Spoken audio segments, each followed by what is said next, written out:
Hello दोस्तों, welcome back to our channel. आज के इस वीडियो में हम एक नई डीसी रेट वैकेंसीज़ के बारे में बात करने वाले हैं।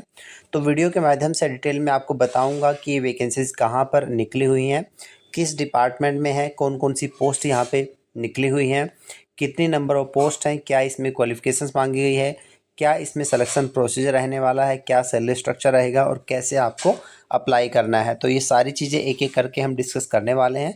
अगर आप इंटरेस्टेड हैं इस जानकारी को जानने के लिए तो वीडियो में अंत तक बने रहें।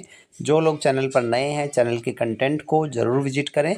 बहुत सारा बेनिफिशियल कंटेंट आपको यहाँ पे मिलने वाला है। तो आइए ज़्यादा समय ना लेते हुए करते हैं आज का वीडियो शुरू। ये देखिए, सबसे पहले हम बात करते हैं कि कहाँ पर ये वैकेंसीज निकली हुई हैं। तो आप देख सकते हैं district court, district and session जज का जो ऑफिस होता है, SAS नगर, SS नगर का जो फुल फॉर्म है साहिबजादा अजीत सिंह नगर के नाम से ये लोकेशन है जहाँ पर ये वैकेंसीज निकली हुई हैं। तो वैकेंसीज कौन कौन सी पोस्ट के लिए निकली हुई है तो आप देख सकते हैं यहाँ पे क्लर्क की वैकेंसीज हैं और स्टेनोग्राफर ग्रेड 3 की वैकेंसीज यहाँ पे हैं। और सारी की सारी पोस्ट जैसा कि मैंने आपको बताया डीसी रेट पर है, मतलब एडोक बेसिस पर निकली हुई हैं।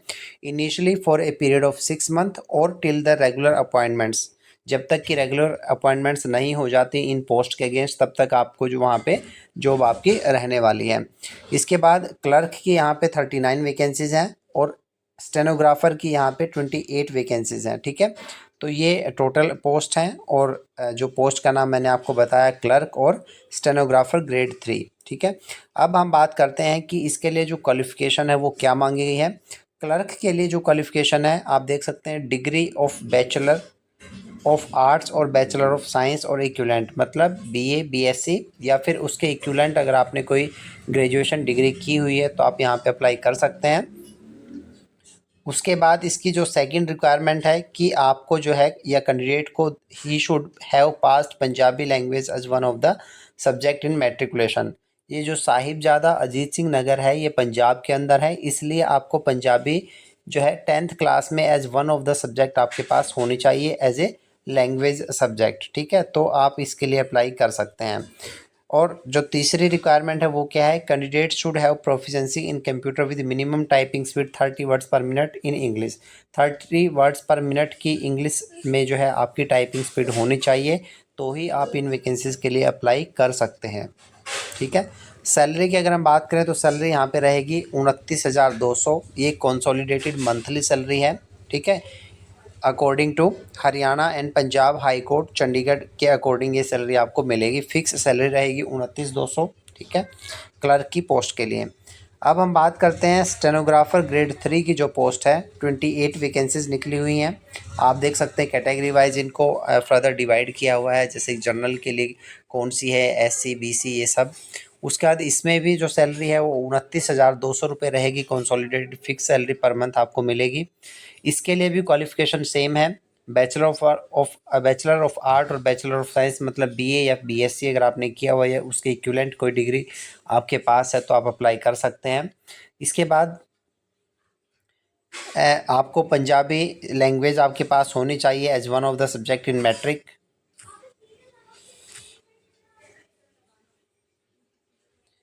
इसके बाद जो है इसमें एज लिमिट, तीसरी रिक्वायरमेंट है कि आपको जो है कंप्यूटर के अंदर प्रोफिशिएंसी होनी चाहिए और वर्ड प्रोसेसिंग और spreadsheet with minimum typing speed of 80 words per minute in English short hand and 20 words per minute in transcription of the same. ये इसमें जो है रिक्वायरमेंट है स्टेनोग्राफर ग्रेड 3 की पोस्ट के लिए। दोनों ही पोस्टों के लिए, चाहे वो क्लर्क की है या फिर स्टेनोग्राफर की है, 18 से 37 साल तक की जो है वहाँ पे मैक्सिमम एज लिमिट है। 18 से 37 साल तक के कैंडिडेट अप्लाई कर सकते हैं।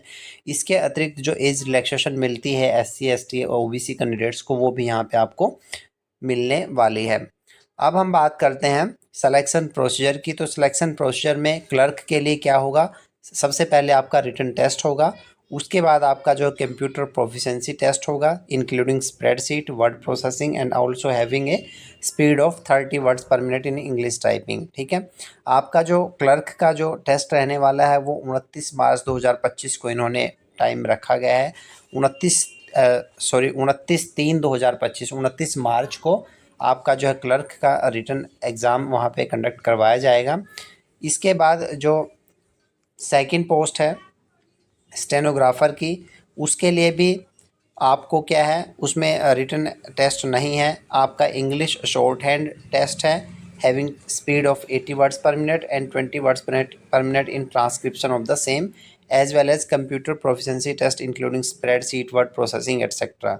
इसका जो टेस्ट रखा गया है वो 30 मार्च 2025 को रखा गया है, ठीक है। और कम से कम इसमें जो पासिंग मार्क्स है वो आपके 40% रहने वाले हैं मिनिमम क्लर्क के लिए, and same for the stenographer post, ठीक है। तो ये इसका सिलेक्शन प्रोसीजर रहेगा दोनों ही पोस्ट के लिए। जैसा कि मैंने आपको बताया, रिटन टेस्ट होगा क्लर्क के लिए, उसके बाद आपको कंप्यूटर प्रोफिशिएंसी टेस्ट होगा जिसमें स्प्रेडशीट होगी, वर्ड प्रोसेसिंग या टाइपिंग स्पीड हो सकती है। ऐसे ही आपका जो इंग्लिश शॉर्ट हैंड का 80 वर्ड्स पर मिनट और 20 वर्ड्स पर मिनट की ट्रांसक्रिप्शन टेस्ट होगा इंग्लिश में ही, वो होगा स्टेनोग्राफर ग्रेड 3 के लिए। तो ये इसमें सिलेक्शन प्रोसीजर रहने वाला है। इसके अतिरिक्त आपको अप्लाई कैसे करना है, अप्लाई करने के लिए आपको इसका जो एप्लीकेशन फॉर्म है वो मैं आपको अभी दिखाऊंगा। उस एप्लीकेशन फॉर्म को फिल करके उसके साथ आपके जितने भी डॉक्यूमेंट्स हैं उनकी सेल्फ अटेस्टेड कॉपीज़ अटैच करनी है, और इसको डिस्ट्रिक्ट एंड सेशन जज का जो कोर्ट है वहाँ पे 20 मार्च 2025 शाम 5 बजे तक आपको उसको पहुंचाना है, ठीक है। 20 मार्च 2025 शाम 5 बजे तक आप इसको भेज सकते हैं। इसके बाद अगर आपका एप्लीकेशन फॉर्म वहां पे पहुंचता है तो उसको कंसिडर नहीं किया जाएगा, ठीक है। इसके बाद इसका जो एप्लीकेशन फॉर्म है वो देख लीजिए, ये है application form for the post of stenographer grade 3, ठीक है, ऑन एडॉक बेसिस।